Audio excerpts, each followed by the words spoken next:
to Dublin City University. It's a beautiful spring day here in Dublin. Welcome for this launch of Federico's volume, EU Constitution in a Time of War. It's wonderful to use the technology and the affordances of the technology to have such a wide group of friends here. So it's wonderful to see kind of so many colleagues and friends from across the continent and beyond joining us. We're particularly honoured and pleased to have as our contributors this morning two former Prime Ministers, Giuliano Amato of Italy and Wolfgang Schüssel of Austria. That between them, they have had immense influence on the development of Europe and European politics. They have been at the coalface for decades and they are household names in Europe. So we look forward to hearing their views and their insights this morning. We're honoured that they have taken time to join us for the launch of Federico's beautiful new work. They say you should never judge a book by its cover, but certainly the cover is enticing. So congratulations to Federico on the publication of the EU Constitution in a Time of War, legal responses to Russia's aggression against Ukraine. Many people will know Federico personally or by reputation. That Federico is the founding director of the Brexit Institute here at DCU and of the Dublin European Law Institute, Delhi. That Federico has been recognised by the Italian government for his contribution to kind of European scholarship, and he's a Cavaliere della Repubblica Italiana.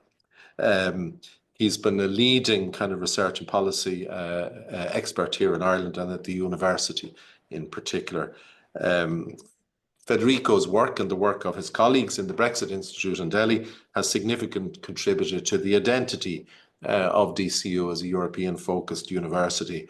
Our strategic plan calls us out and sets out our ambition to be a leading, innovative European university. And by that, we're referring not simply to our location within Europe, but to the European character of the university, which is reflected in discussions like this. Federico and his colleagues lead out on multiple research partnerships across Europe, and we're very pleased that the university can attract such kind of talented academics, both students and staff from across Europe. In this volume, Federico takes on one of the greatest challenges to date facing Europe. That's the war in Ukraine. The importance of that, of course, will be teased out today as we stand on the eve of Liberation Day. The book provides the most comprehensive analysis to date of the EU's response to Russia's aggression against Ukraine. Just to note that this is Federico's 10th volume with Oxford University Press. That's 10 in 10 years. And we're very proud of this achievement and pleased to celebrate the launch this morning with such distinguished guests and participants around the room. So congratulations, Federico, and it's my great pleasure now to hand over to our host for this morning, our friend and colleague Shona Murray, who will moderate today's event. So congratulations, Federico, and fáilte roimh go léir. Fantastic. Thank you so much, Dáire, and congratulations again to Federico. So we'll now hear from Giuliano Amato, former Prime Minister of Italy, and then afterwards Wolfgang Schüssel, former Chancellor of Austria, for about 10 to 12 minutes each, and then I'll ask them a couple of questions. But if anyone has any questions or comments that they'd like to put to me, to the panel at any point, please do so through the chat, because we'd actually love to hear from you, because obviously this is a really fascinating moment in Europe and a brilliant book by Federico. But Giuliano and Amato, I might start with you. Thank you. You have the floor. Well, thank you, Shona, and thank you to Professor Keogh and to the faculty that is hosting us today to discuss a book that is really deserving. Of course, Federico, as the Dean already said, is quite a producer of books. I was thinking, should our couples in Europe produce children the same way that Federico is producing book? Our one of our main problems for the future would be solved, perhaps. Anyhow, at the moment, let us be satisfied with the book. Then we will see the other matters. And the book is quite enjoyable for people like me, because it goes through the entire set of arguments and issues that you meet if you want to understand what the Union can do in case of war.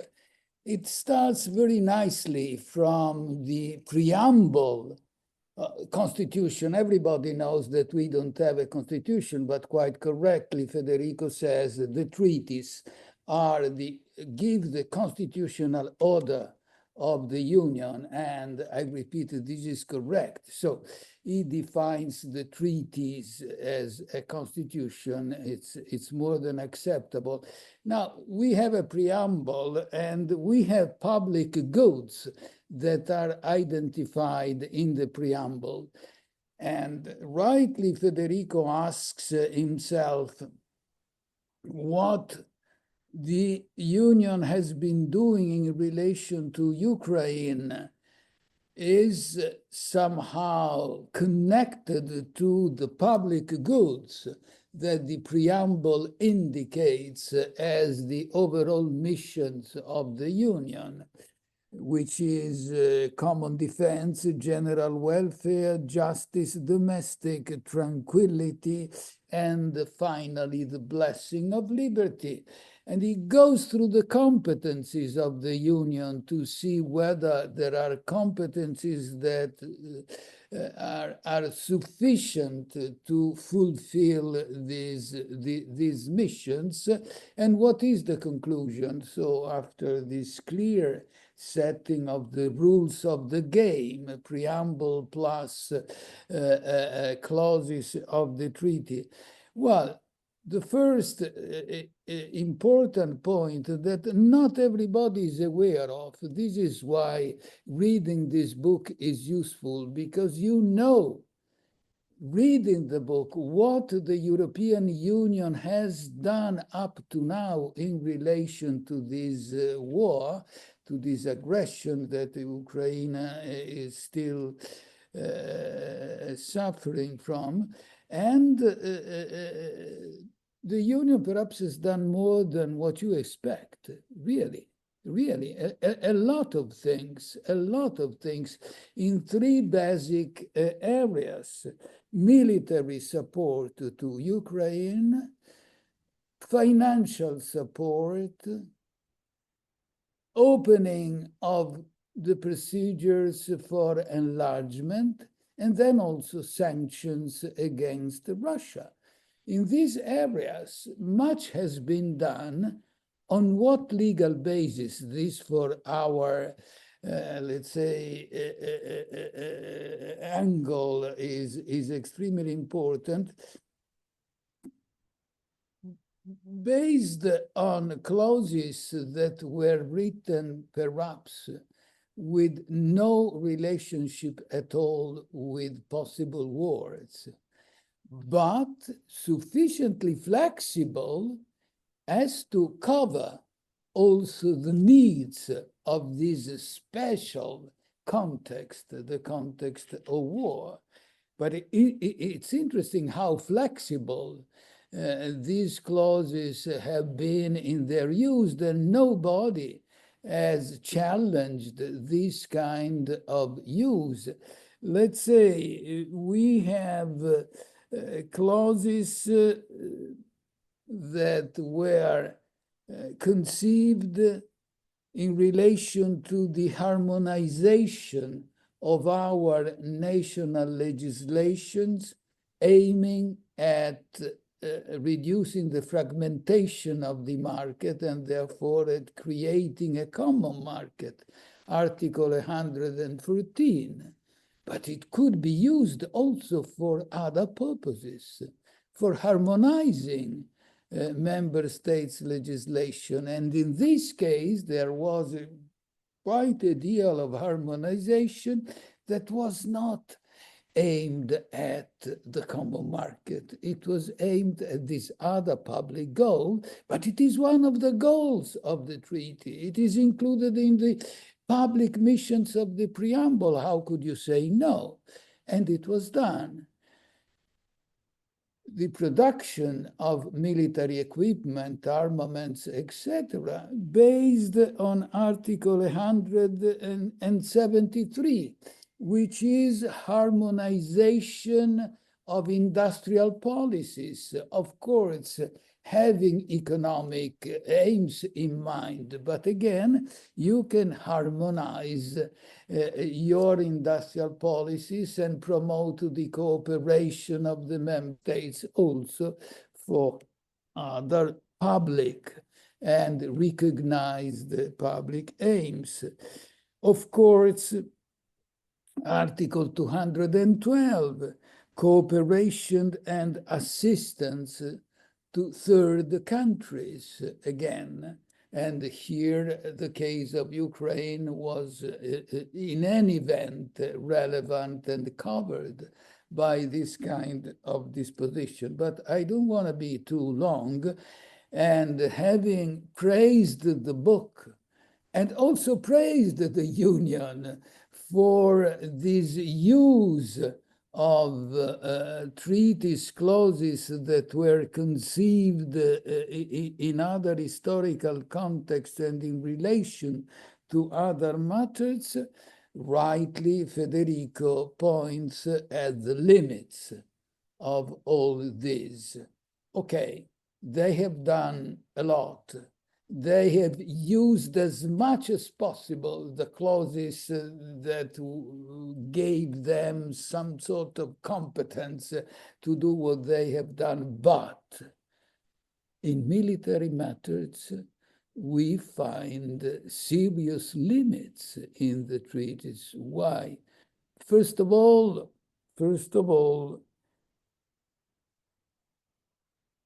the Union does not have a direct competence on military matters.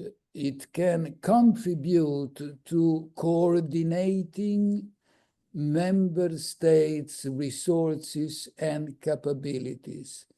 And in military matters, it has to do it by unanimity. Every decision in this area has to be taken by unanimity. Consider that in principle, the money of the Union cannot be spent for military reasons.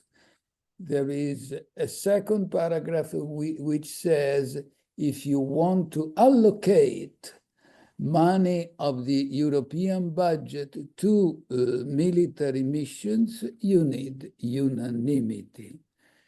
And you can contribute to organize military missions. Article 42 is very clear on that, but putting the member states together, gathering resources that are theirs and theirs remain. And if you need money, more money than what the budget allocates, what can you do? These are correct questions, and I would say the following two things.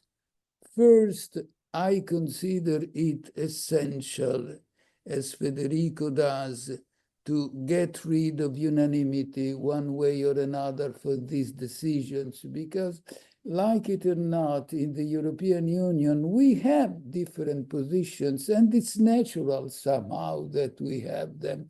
If Russia is our potential aggressor, it is quite clear that in Estonia, they see it differently from what you in Ireland and I in Italy can see it.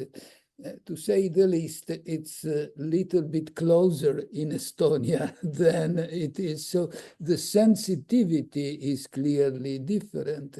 At the same time, we have differences in political assessments. We know that some of our member states are closer to Russia than the others. The majority of the others are, and therefore there is a veto power that is recognized by this unanimity. This is a problem.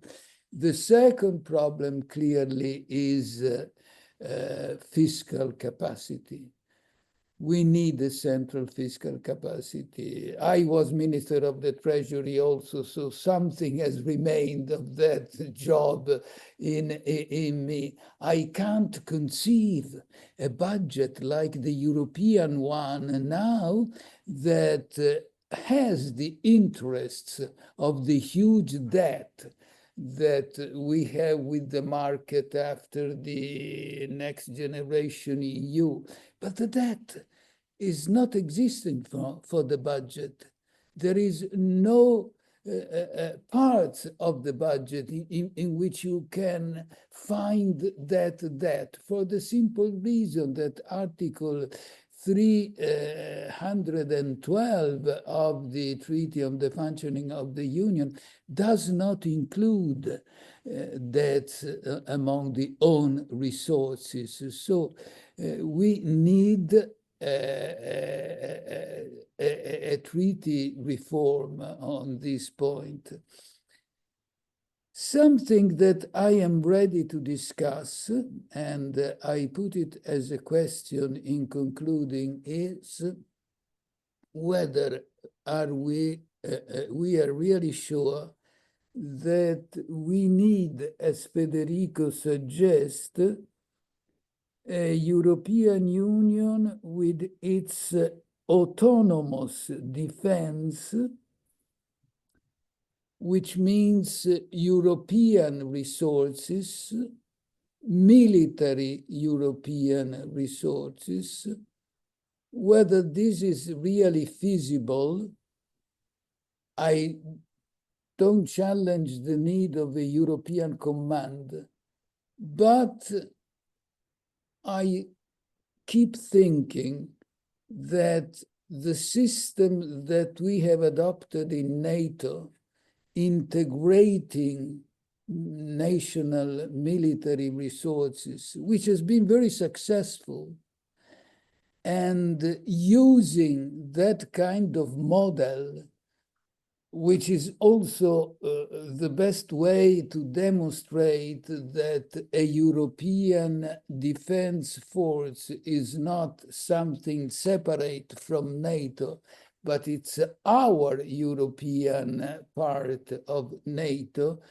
I would leave there the national military forces integrated with each other with the excellent system that has been built throughout the decades in NATO, without excluding the European Command for European Operations, and without excluding what we tried to do already years ago, a rapid deployment force, limited, that could be European, but imagining the wider military resources needed for European defense, I would keep using national resources for that.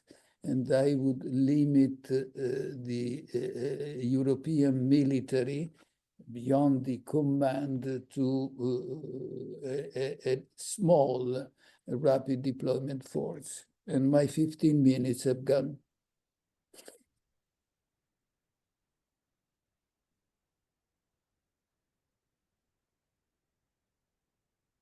I can't hear you.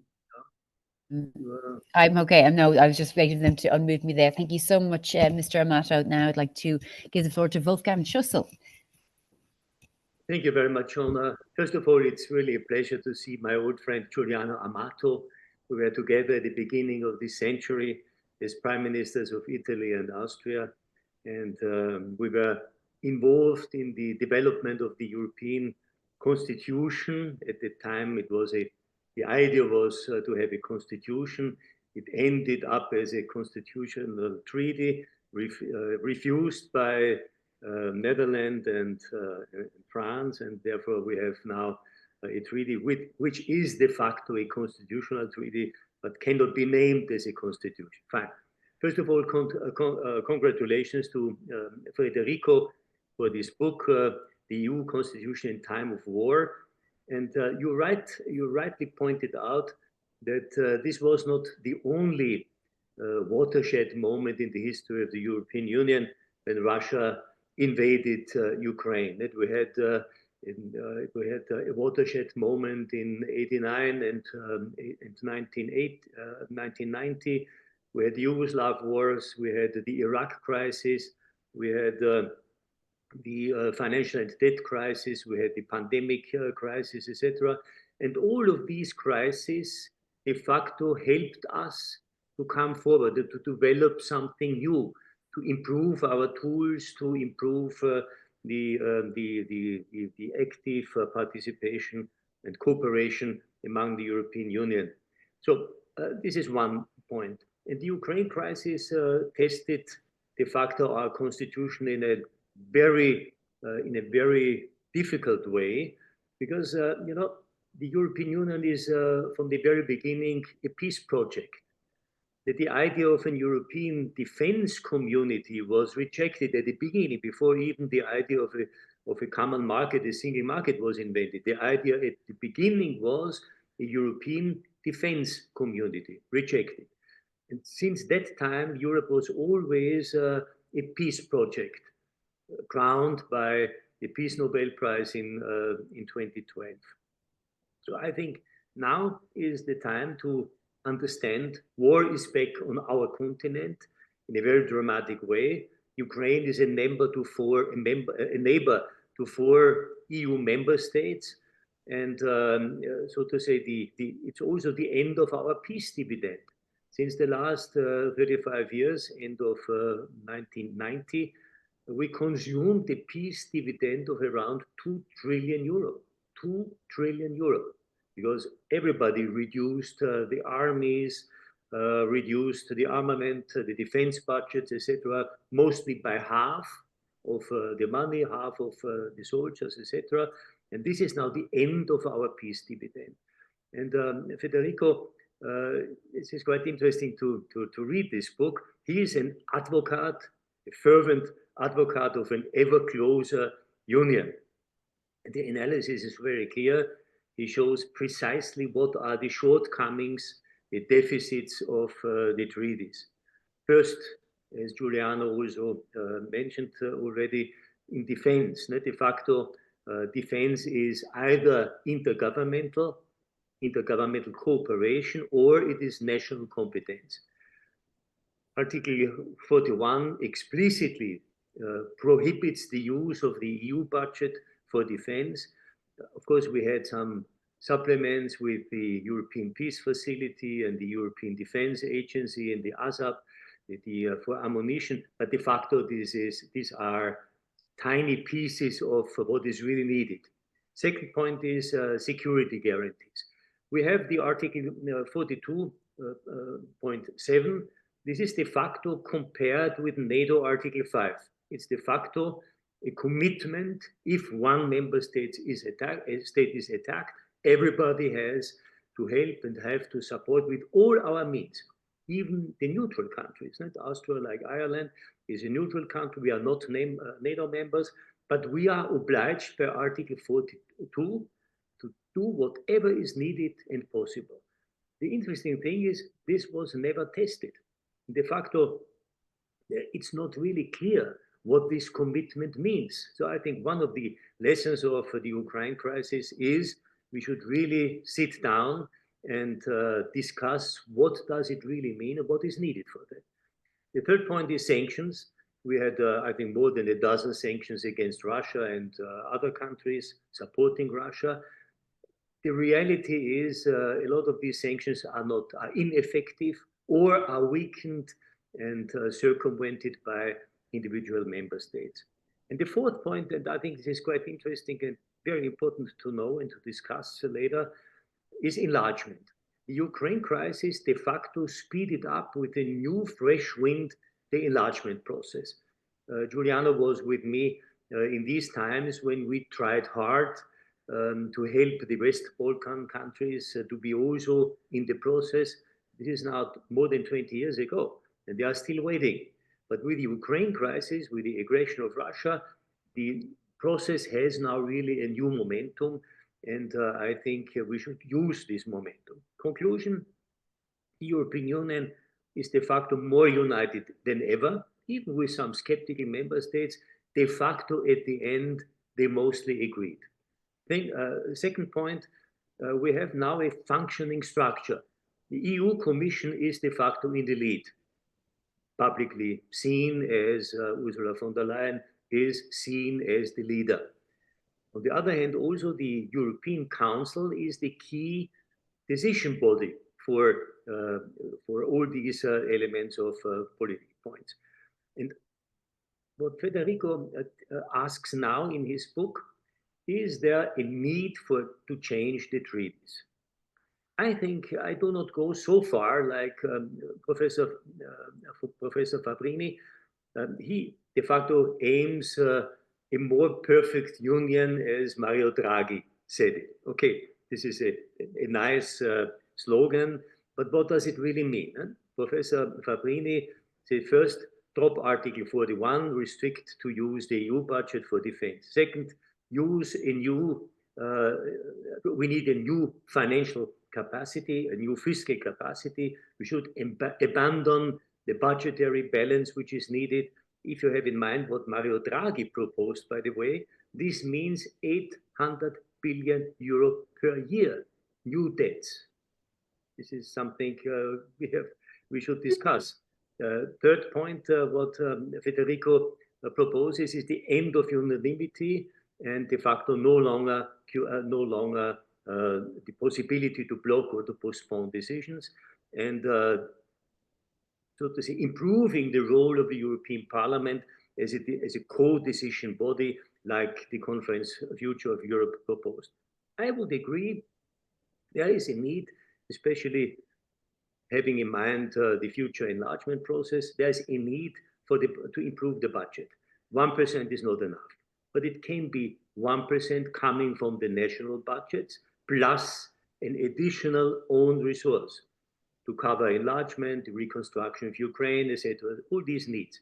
But I'm really skeptical on de facto an open ceiling for additional European debts. I have the impression sometimes we in Europe, we are a little bit debt addicted.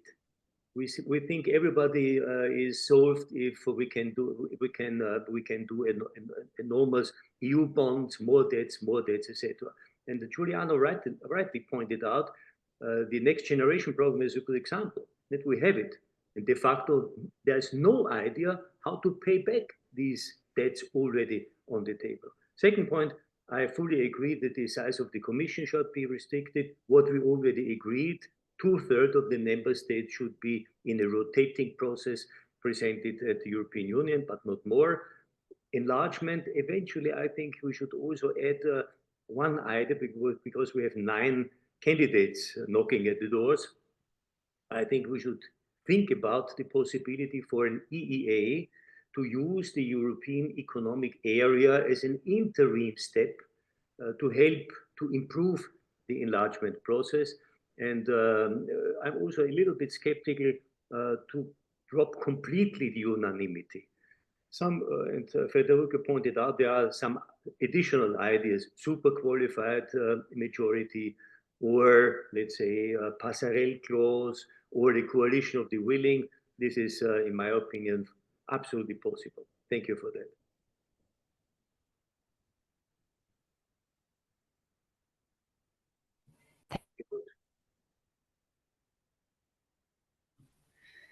Okay, I'm unmuted. Yeah, thank you so much for that, Wolfgang.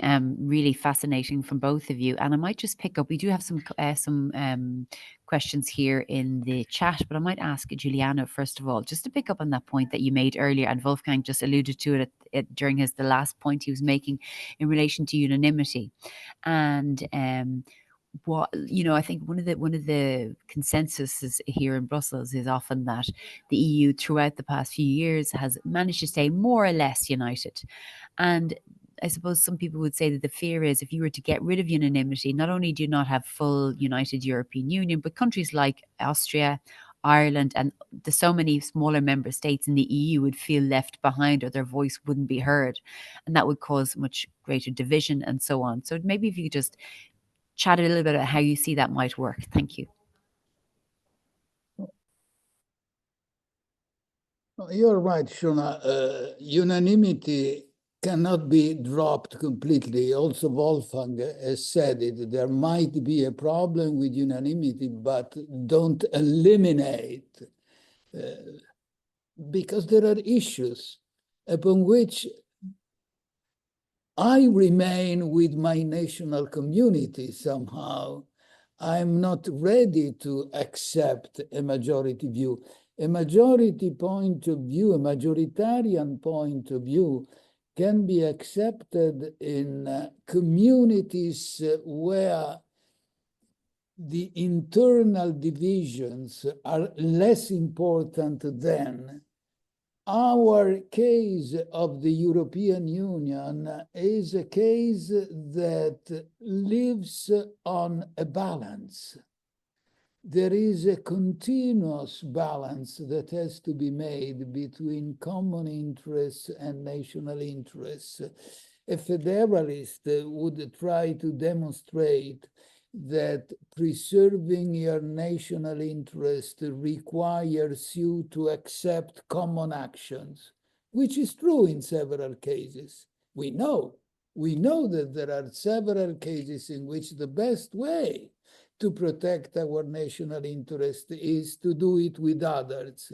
All the things that none of us can do alone can be done together, but not everything is here. And therefore, I think that, let's say, think of bioethical issues where there are different sensitivities, and this has to be accepted. There are areas where, this is what I have in mind, a compromise between unanimity and majoritarian voting can be reached, you know how? By using the opting out. Don't forget that for years, we solved the British problem that now has become a British problem. Only years ago, it was our own problem. And I hope it will be again our problem. This is my position with the UK. But they opted out, and frequent issues were solved by using this device that is not written in the treaties. That is very simple. I'm against, and I opt out. In every case in which the decision can be taken and can be effective without producing effects in the member state that opts out, I would use it. Perhaps in these matters of defense, this could be a useful device without abandoning unanimity as such. Let me add, Shona, that if I remember correctly, my institute, European Institute of Florence, in 2000 or 2001, made this kind of proposal, and it has to be written somewhere.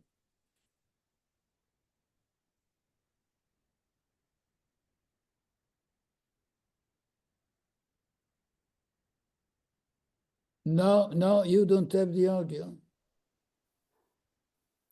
We cannot hear you. I am sorry. Shirley, can you just, I don't know, are you trying to unmute? Because every time I try to unmute myself, it doesn't allow me. So I don't know if you're okay. Wolfgang, is that what we're seeing already in the last 2 EU Council meetings where Hungary has been left isolated? Well, that's the description Antonio Costa has described as a Hungary which has not supported the conclusions on Ukraine. So are we seeing this de facto already happening? Opting out as in when it comes to foreign policy? Did it matter? No, not really. There was a conclusion of 26, not 27. It doesn't change the situation. Everybody knows that Hungary is of a different opinion. But by the way, where unanimity is needed, Hungary was always de facto on the side of the rest, with one exemption in December. Viktor Orban walked out. Okay. And I think Giuliano is completely right that you have opting out, you have enhanced cooperation, you have the coalition of the willing. The question why I am a little bit skeptical on dropping completely unanimity is then you need a full-fledged change of the treaties. And this would mean de facto referenda in a lot of countries, in all countries, maybe in all countries. And you know the result. One country in the minimum will say no. So this is not very wise. So I think what is easier to get, the result would be quite similar, is, for instance, to introduce via the passerelle areas where we could move from unanimity to qualified majority.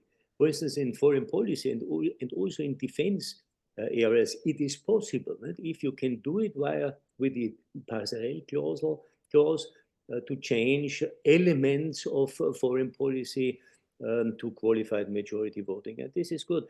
I think I'm always skeptical on completely revisions of the treaties. Right? I know the idea of European Union, de facto United States of Europe, and only one body, the Commission is the body, the Parliament is the government and Parliament, and the nations are de facto reduced to a kind of a second chamber, but this will not work. So the idea is how could we make the Union more effective and to bypass the analysis what Federico rightly put on the table with this brilliant book.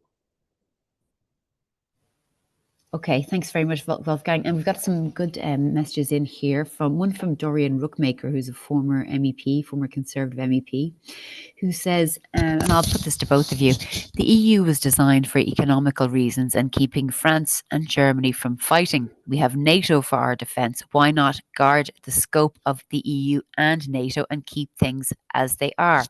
If the treaty cannot be named a constitution, then we shouldn't call it that. I'll put that to you. Giuliano, please.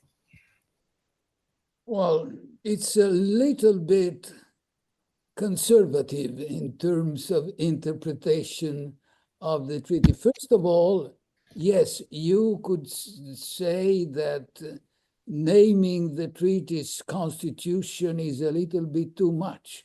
But don't forget that the European Court of Justice, in the two famous cases of 2022 on Poland versus Parliament and the Council, Hungary versus Parliament and the Council, clearly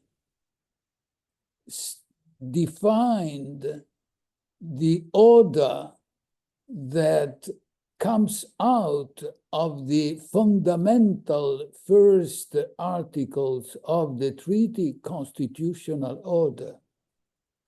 So the fact of the matter is that the Union has a constitutional order that is constitutional because it's based on common principles and values, Article 2 and Article 3, that are written there. They are not a preamble only. One may challenge the legal value of a preamble, and there is a well-known literature on the value of preambles. let us leave preambles aside if you want, but Article 1, Article 2, Article 3 are there. They have entered into legal force with the Lisbon Treaty and partially with the previous treaties, and they state the principles that are common to the member states in a society. In a society, Article 2 says, and there are authors, German authors such as Armin von Bogdandi and others, who have written in a society can only mean in a European society, because it's not plural, it's singular, in a society. So the argument is here we have the platform of a constitutional order. This platform tells us that the union is not only the construction of the common market. I'm sorry to say so, but it is not correct to define the union today as legal architecture only aimed at the construction of the common market. This was the initial aim of the Treaty of Rome, but little by little, throughout the common experience, throughout the cases of the European Court of Justice, throughout the Copenhagen criteria that were adopted for the new into the Union and had to do with matters that went beyond the construction of the common market. Throughout the following treaty, Maastricht, Amsterdam, a little bit Nice, but even more Lisbon, our community has also other aims. Of course, several new aims are to be achieved throughout cooperation, not throughout competencies transferred up to the supranational level. But the entire system is a system that has a plurality of aims, not only the economic one. Wolfgang, do you want to make a couple of points there quickly? Because I want to put up another couple of questions to you as well. Completely right. And union is not only dedicated to the single union, to the single market or to economy, but I have to admit there is the priority of European law is quite clear, where the competencies are transferred to the European level. But it's in some areas it's not quite clear that if you have in mind, so to say, Article 1, 2, 3, etc., then de facto you could integrate everything, and you could de facto centralize everything to the European level, which is not possible. As exactly the German Supreme Court pointed out that there are limits. And by the way, I was last week in Luxembourg with the celebration of 30 years enlargement of Sweden, Finland, and Austria with the president of the European Court, Lennart, a fantastic lawyer and professor, and a fantastic highest supreme judge. But this is always a kind of a very serious negotiations also between the supreme courts. Where are the limits? What is, so to say, of course, the supremacy of European law, and where is, so to say, also the competence of the national legislation needed? Take, for instance, the jurisdiction of the European Court, especially the Human Rights Commission of the European Council, is on asylum and all these related effects. This is really disputable, and this has to be.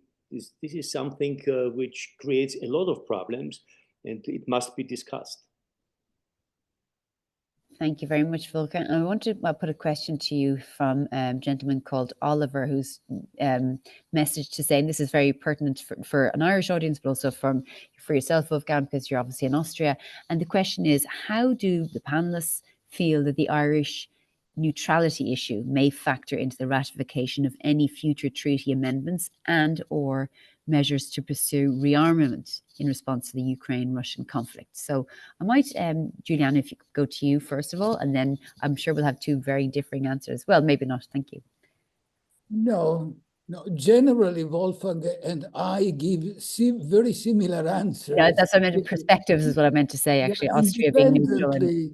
Independently, because we have many things in common, not only our old age. Don't think that is the only element we have in common.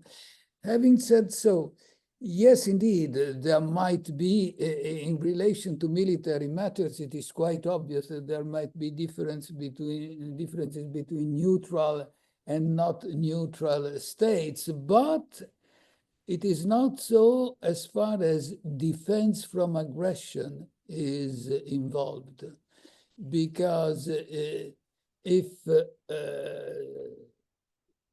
aggression is our topic, at that point also a neutral state is entitled by its own constitution to defend itself. The problem might raise, and Wolfgang touched upon it in his initial intervention, if the solidarity clause is activated. Am I entitled, this is let us see it as a legal problem, am I entitled to intervene militarily, not in my own territory, which is invaded by others, which is beyond questions, but to send my troops and my military means somewhere else to defend another member state of my union from an attack. I understand that this can be objectionable, but on the basis of the principle of solidarity among all of us member states, I would feel that I could argue in a neutral member state that this is something I can do as long as I'm defending the union I'm a part of from a foreign invasion. I think that it is less strong than the case of direct aggression, but it can be argued. So when we joined the European Union in '95, we were always asked, what about our neutrality and the solidarity clause? And the result was, I was at that time foreign minister and vice chancellor, and we changed our constitution. So with an EU mandate, and this is exactly what Giuliano said, if, so to say, one member state is attacked by someone, a third country, then the solidarity clause requires an EU mandate to help these attacked member state. And then neutrality is over. So we de facto with an United Nations mandate or an OSCE mandate or an EU mandate, there is no neutrality anymore possible. This is the answer, quite easy. The real question, especially with the Trump administration, is will NATO, the long-term guarantor of European safety and security, remain as the anchor, the stability anchor, the stability shield for Europe as such? This is the real thing. So I think if this is the case, best possible scenario, fine. If not, then Europe has to do much more. And this is the question for us in such circumstances. Oh yeah, go ahead. Yeah. Shona, if you allow me just a second, only a funny thing for a few seconds to relax a little bit. But yesterday I had to answer the following question. Should Trump militarily attack Greenland we, as members of NATO, should intervene on the basis of Article 5 to defend Denmark against the main member of NATO. How could it work? I didn't have an answer. I simply said, let's hope he's just threatening something he will never do. Yeah, it's true. Nobody seems to have an answer to this, whether it's Denmark or any other country, if it's a NATO member. Thank you so much for all of that, and particularly because you're speaking to an Irish audience, and the solidarity clause was really central to the debate in Ireland when it came to the first and second Lisbon Treaty referendums. And so you've really opened up, I was going to say a can of worms, but a debate and discussion for sure. There we could go on for a lot longer, believe me. I'm going to turn to Federico now, but I'm going to actually put a question to him from Andrew Ford, because he says clearly the response of the EU to the aggression in Ukraine is exceptional, sui generis, but I'd be keen to hear what Federico foresees as being the most prominent lasting legacies of the EU's response to the Ukraine crisis on the EU system itself, because I think this is also quite really ties in with what your book is about, Federico. You have the floor. Thank you very much, Shona. And let me first and foremost thank you for agreeing to chair this. I will get to your question, but I obviously need to thank warmly Giuliano, Amato, and Wolfgang Schüssel for honoring me by taking part to today's discussion and book launch. And I also would like to thank Professor Dáire, Keogh, the president of DCU, for hosting this event today. This has been a fascinating and intense discussion, and I think I can limit myself to three quick final points that try to pick up on one of the questions you raised and touch on things that also Wolfgang and Giuliano have mentioned in their remarks. So the first point is that I think we can pretty much all agree that the war in Ukraine was a turning point, a Zeitenwende for the European Union, because it effectively forced us to face the reality of hard power for the first time as a union. Of course, wars had taken place before, but it's Russia's invasion of Ukraine that required the European Union to deal with the issue of conflict and war on a systematic scale, conventional warfare on a dimension we hadn't seen since the end of World War II. And this might be really the greatest legacy of what happened in the last 3 years. As both Giuliano and Wolfgang pointed out, the EU reacted. And as I try to explain in my book, the EU constitution, meaning the treaties really, enabled unprecedented action on part of the EU. And I think we do need additional research actually on the transformation that have taken place in the European Union in the last 3 years. The second point I want to make is that the war, but perhaps even more so now, the return of Donald Trump to the White House, has exposed also the weaknesses of the EU constitutional structures. And just on a sort of a funny note, I deliberately decided to end the book in October 2024, just before the US election, because I couldn't anticipate Trump victory, but I was sure that if that were to happen, that would have long-lasting consequences for the EU itself. And I think it's clear we have now entered into a brave new world. In a way, there was a question in chat on the distinction, on the division of labor between the EU and NATO. That goes back to 1955, after the failure of the European Defense Community. West Germany was integrated into NATO, and since that moment, the job of defending Europe was America's business. And I think we now we are now facing a profound revision of that arrangement. For the first time since 1955, the American security umbrella can no longer be taken for granted. And therefore, for the first time since 1955, I think the EU itself has to get involved in the business of defending itself seriously without counting fully on Uncle Sam coming to the rescue.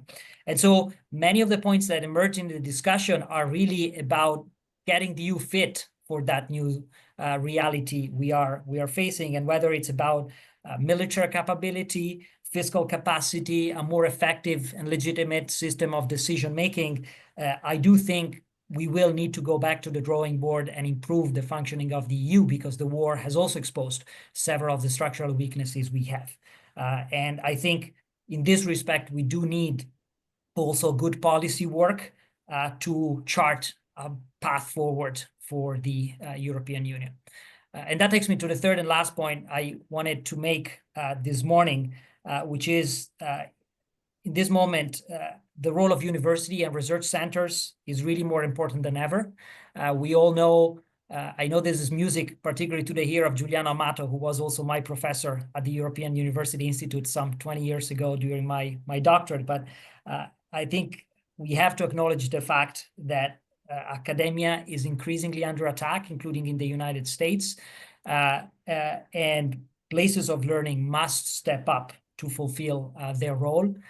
This is needed, again, on a research and a policy perspective.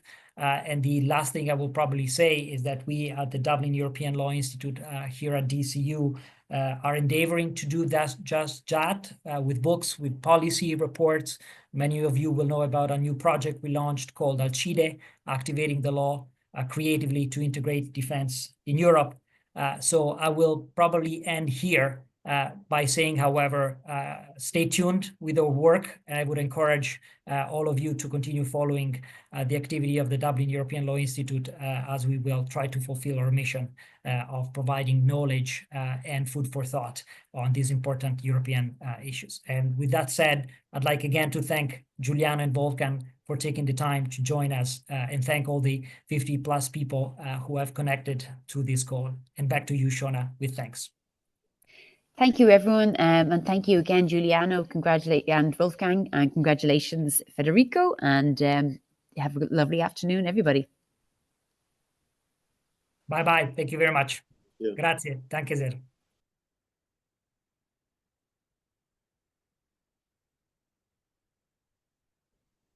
Thanks, Giuliano and Wolfgang. Thanks a lot. See you soon.